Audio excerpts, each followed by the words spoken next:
Histoire, annonce, Congo, Pointe-Noire. Et donc cette phrase me rappelle tellement de choses. Je me rappelle au Congo, quand on me racontait des histoires, on était autour d'un petit feu. Et donc quand je dis histoire, vous dites annonce. Et quand je dis Congo, vous dites Pointe-Noire, parce que je suis du Congo. Salut les Moukotas, j'espère que vous allez bien. Et donc si tu es nouveau sur la chaîne, n'hésite pas à t'abonner si tu aimes les histoires, parce qu'ici je raconte des histoires. Et donc si ça te plaît, n'hésite pas à t'abonner. Et donc cette histoire m'a été racontée par Angèle et l'histoire se passe au Gabon. Dans un petit village au Gabon, il y avait deux enfants, un garçon et une fille. Et la fille s'appelait Oboné et le garçon s'appelait Obamé. Ils vivaient avec leur mère parce que leur père était malheureusement décédé. Malheureusement pour les deux petits Moukotas, 2 ans après le décès de leur père, leur mère aussi décède. Et donc ils étaient tellement tristes, ils étaient tellement assommés par cette nouvelle et donc ils décident de ressusciter leur mère.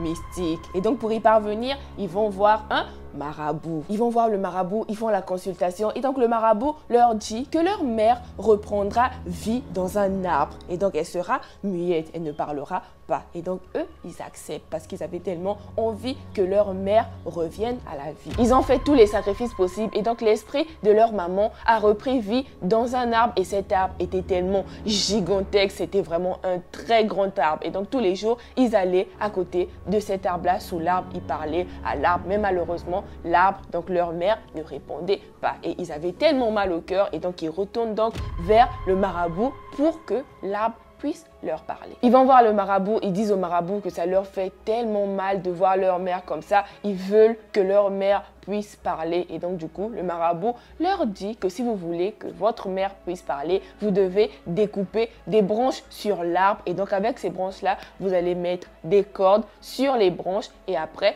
votre mère pourra parler. C'est ce que les petits Moukotas font et donc quand ils arrivent au pied de l'arbre, ils coupent quelques branches de l'arbre, ils attachent des cordes dessus et ils ont commencé à jouer. Et c'est là que la sitar est née. C'est quoi la sitar? C'est tout simplement un instrument de musique. Et donc ils ont commencé à jouer de cet instrument-là et subitement, ils ont commencé à entendre ce que leur mère était en train de dire. Et donc jusqu'à présent, au Gabon, seules les personnes initiées au rite, les rites, ce sont tous les gestes, tous les mouvements qui sont exécutés pour suivre une mélodie, une cadence. Et donc seules les personnes initiées au rite peuvent comprendre la mélodie que Obamé et sa sœur Oboné avaient joué ce jour-là. Cette histoire, c'est pour vous montrer comment la sitar est née, ce bel instrument de musique. Et donc un jour, si tu vois une personne en jouer, n'hésite pas de la lui raconter.